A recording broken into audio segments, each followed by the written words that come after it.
যে इस्लाम तुझको गोद में पाला हुसैन ने, ठोकर लगी तो संभाला हुसैन ने, इस्लाम के रगों पे चुभती थी एक कांटा यजीद, उस कांटे को निकाला मेरे हुसैन ने। ইসলাম জিন্দা होता है हर करबला के बाद।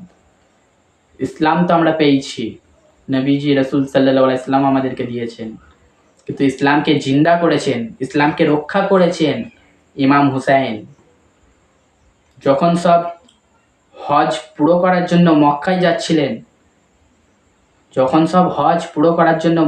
যাচ্ছিলেন, তখন আমার হুসাইন ইসলামকে বাঁচাবার জন্য কারবালা যাচ্ছিলেন। শুধু নামাজ পড়লে ইসলাম নয়, হুসাইনকে মানতে হবে। যে ইসলাম আমাদেরকে দিয়ে গেছেন নবীজি সাল্লাল্লাহু আলাইহি সাল্লাম, তানারই নাতি আজ ইসলামকে জিন্দা করেছেন।